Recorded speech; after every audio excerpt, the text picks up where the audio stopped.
Hello everyone, again welcome to my channel Neelam Somani.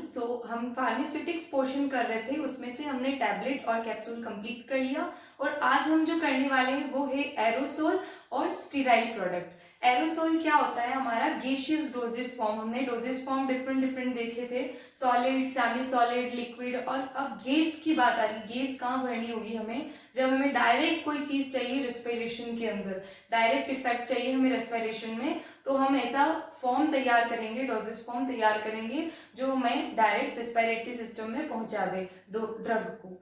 अब हम आ जाते हैं एरोसोल पे। एरोसोल होते क्या है?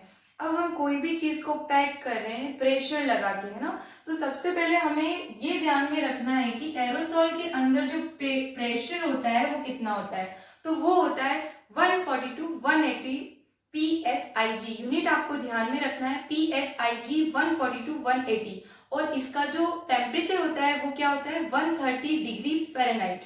तो ये दोनों टर्म आपको ध्यान में रखनी है। जब भी एरोसोल आएगा आपको सबसे पहले दिमाग में ध्यान में रखना है कि प्रेशर कितना होगा, 140 टू 180 PSIG, और टेम्परेचर होगा 130 डिग्री फ़ारेनहाइट। अब हम बोलते हैं बस्टिंग जो इसका प्रेशर होना चाहिए वो कितना होना चाहिए?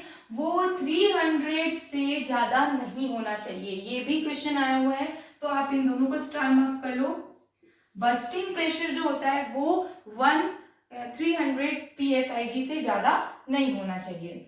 अब हम बात करते हैं इस कंटेनर की। ये कंटेनर किस किस का बना हो सकता है? जनरली इसको एल्यूमिनियम का बनाते हैं। क्यों ग्लास का क्यों नहीं बनाते? क्योंकि ग्लास जो होता है वो इतना प्रेशर सहन नहीं कर सकता। ठीक है, अब हम बात करते हैं स्टेनलेस स्टील की। तो स्टेनलेस स्टील क्या होता है? बहुत ज्यादा कॉस्टली होता है। तो जनरली हम जो कंटेनर बनाते हैं वो एल्यूमिनियम यूज करते हैं इसके अंदर। तो आप ये ध्यान में रख लें, ग्लास इतना प्रेशर सहन नहीं कर सकता। ये तीन चीजें हो गई। अब हम बात करते हैं कि एरोसोल का जो वाल्व होता है वो किसका बना होता है। तो एरोसोल का जो वाल्व है वो नाइलॉन या डेलरीन का बना होता है। नाइलॉन और डेलरीन का बना होता है। ये बहुत इंपॉर्टेंट है, ये आपको ध्यान में रखना है।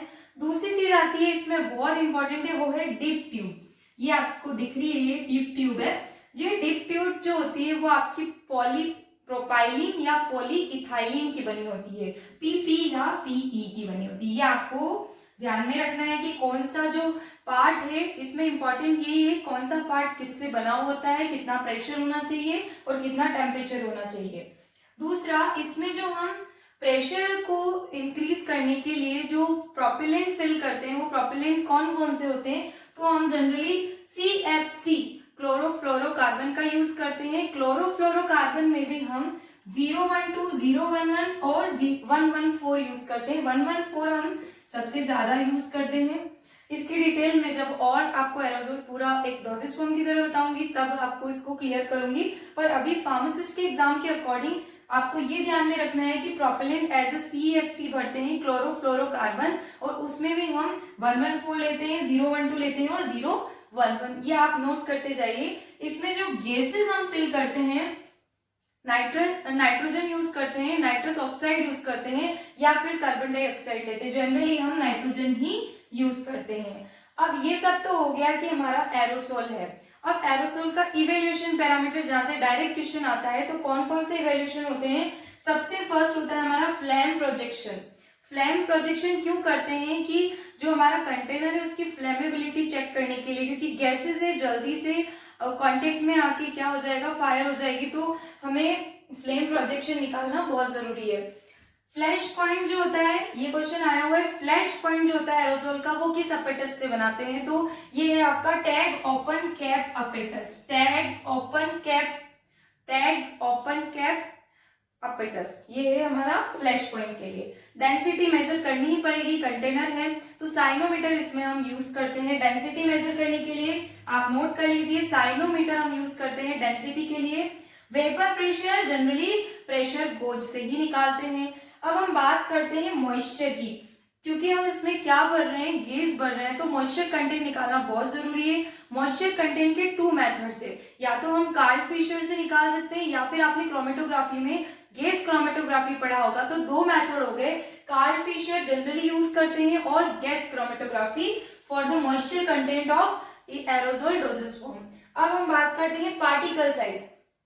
एरोसोल के अंदर पार्टिकल्स होंगे, डोज हम फिल कर रहे हैं इसके अंदर, तो पार्टिकल साइज हम किस किस से निकाल सकते हैं, तो बहुत इंपॉर्टेंट है कैस्काड इम्पैक्टर और लाइट स्कैटर डिके। ये दो मेथड है जिसके थ्रू हम पार्टिकल साइज को डिटरमाइन करते हैं। तो ये आपका पूरा कंप्लीट होता है एरोसोल। इसके अंदर आपको कंटेनर के बारे में, कौन सा पार्ट किससे बना होता है, प्रेशर, टेम्परेचर, देन इवैल्यूएशन आपको।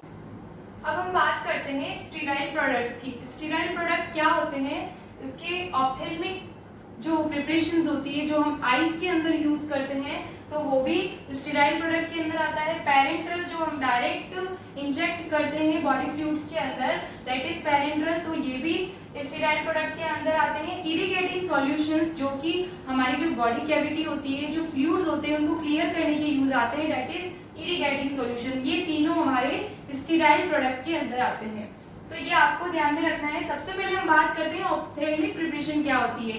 ऐसी प्रिपरेशन जो आईज के लिए यूज होती है, जैसे कि आई ड्रॉप्स हो गई, आई लोशंस हो गए, आई ऑइंटमेंट्स हो गई, है ना। तो ये तीनों जो चीज है वो उसमें सबसे मेन इंपॉर्टेंट पॉइंट है कि विस्कोसिटी कितना पैरामीटर होना चाहिए, दैट इज 15 to 25 CPS, सेंटीपॉइस इसकी यूनिट होती है। तो ये आपको ध्यान में रखना है कि आई प्रिपरेशन या ऑप्थेल्मिक प्रिपरेशन के अंदर जो विस्कोसिटी होनी चाहिए वो कितनी होनी चाहिए, 15 to 25 सेंटीपॉइस, ठीक है। अब हम बात करते हैं पार्टिकल साइज। पार्टिकल साइज ज्यादा नहीं होना चाहिए, कितना होना चाहिए, लेस देन 10 माइक्रोन। अगर इससे ज्यादा हुआ तो आई के अंदर कोई ना कोई इन्फ्लामेशन हो जाएगा, इन्फेक्शन हो जाएगा, तो ये आपको ध्यान में रखना है। क्योंकि हम एक तरफ तो आई का जो हमारा ट्रीटमेंट दे रहे हैं आई ड्रॉप्स के थ्रू, लोशन के थ्रू, और उल्टा हम अगर पार्टिकल साइज का ध्यान नहीं रखेंगे तो और कोई दूसरी इन्फेक्शन या इन्फ्लामेशन हो जाएगी। तो particle size is must important, तो आपको ये ध्यान में रखना है। दूसरा हमारा हो गया कि आइस के अंदर जो हम यूज करते हैं कंटेनर्स, वो किस किस के बने होते हैं, कौन कौन से मटेरियल यूज होते हैं। तो मटेरियल के अंदर प्लास्टिक हम ले सकते हैं, ग्लास हम ले सकते हैं, और हमारा हो गया मेटल हम ले सकते हैं। तो ग्लास के अंदर हम कौन सा यूज करते हैं, टाइप 1 बोरोसिलिकेट ग्लास ना। ग्लास के अंदर फर्स्ट यूज करते हैं, जब हम ग्लास पढ़ेंगे तो मैं आपको बताऊंगी कि टाइप 1, 2, 3, 4 कौन कौन से ग्लास होते हैं। जनरली अभी आपको ये ध्यान में रखना है कि आई प्रोडक्ट के लिए जो ग्लास कंटेनर्स होते हैं वो हम यूज करते हैं type 1, that is borosilicate glass, सबसे बेस्ट होते हैं स्टीराइल प्रोडक्ट्स के लिए। बात करते हैं प्लास्टिक की, पॉलीइथाइलिन, फ्लेक्सिबल पॉलीइथाइलिन। अगर हम प्लास्टिक यूज कर रहे हैं, जनरली आपने देखा ही होगा आई ड्रॉप्स की बॉटल्स वगैरह जो आती है वो पॉलीइथाइलिन की होती है। अभी मैंने यहाँ पे डिस्कस किया जो इसकी डिप ट्यूब होती है वो भी पॉलीप्रोपाइलिन और पॉलीइथाइलिन की होती है। अब हम बात करते हैं मेटल, इसमें भी एल्यूमिनियम यूज किया था, इसमें भी एल्यूमिनियम। जो आई ऑइंटमेंट्स आते हैं आपके वो एल्यूमिनियम के बने हुए होते हैं, तो ये ध्यान में रखना है। प्रिजर्वेशन बहुत जरूरी है क्योंकि आइस की प्रिपरेशन है, तो इसके अंदर प्रिजर्वेटिव यूज करते हैं BZC, that is benzalkonium chloride, benzalkonium chloride. और इसकी लिमिट हमको ध्यान में रखनी है, कितनी होती है, इसकी लिमिट होती है 0.005 से 0.02%।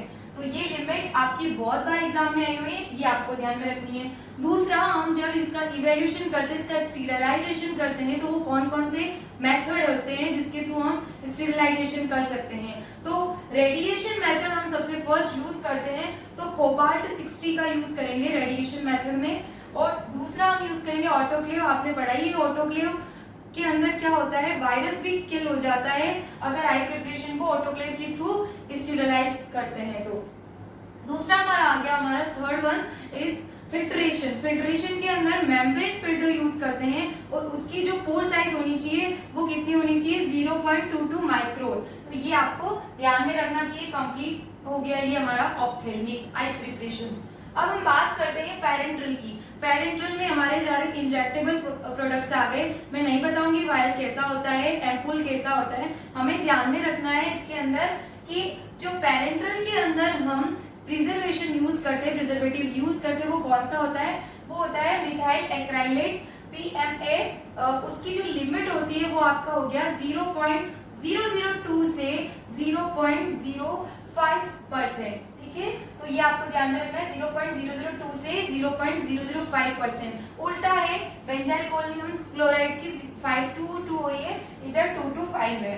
एक और चीज ध्यान में रखना है, क्लास 100 क्या होता है, एसेप्टिक रूम कहलाता है ना, जिसमें 100 पार्टिकल से ज्यादा नहीं आ सकते हैं। HEPA filters related to parental, इसलिए बता रही हूँ, इसकी एफिशिएंसी कितनी होती है, 99.97%। याद कर लो, आता ही है क्वेश्चन। पोर साइज जो होती है उसकी वो होता है 0.3 माइक्रोन। इससे ज्यादा मतलब इससे जो ज्यादा वाले साइज के पार्टिकल्स है वो इसमें पास नहीं कर सकते हेपा फिल्टर्स के थ्रू। हेपा फिल्टर के लिए जो इवैल्यूएशन टेस्ट होता है वो होता है डॉप टेस्ट। एक और आ गया आपका वाटर फॉल इंजेक्शन जो है, उसका हम जो प्रिजर्वेशन करते हैं वो किस पे करते हैं, दैट इज 80 डिग्री सेंटीग्रेड। तो ये आपका कुछ बहुत इंपॉर्टेंट चीज है पेरेंटल से रिलेटेड, तो वो हमने यहाँ पे कंप्लीट की। ये सिर्फ फार्मासिस्ट के अकॉर्डिंग ये कुछ पॉइंट्स है जो बहुत इंपॉर्टेंट है। अदरवाइज पेरेंटल अपने आप में वास्ट टॉपिक है, ऑप्थेल्मिक अपने आप में वास्ट टॉपिक है। ये हम फर्दर जो वीडियो बनाएंगे उसमें करेंगे, डिटेल में पढ़ेंगे। बट अभी जो एग्जाम के पॉइंट ऑफ व्यू से जो इम्पोर्टेंट था वो मैंने यहाँ पे क्लियर कर दिया। अब आपको ये सारा एक बार रिवाइज करना है और वीडियो को लाइक करना है।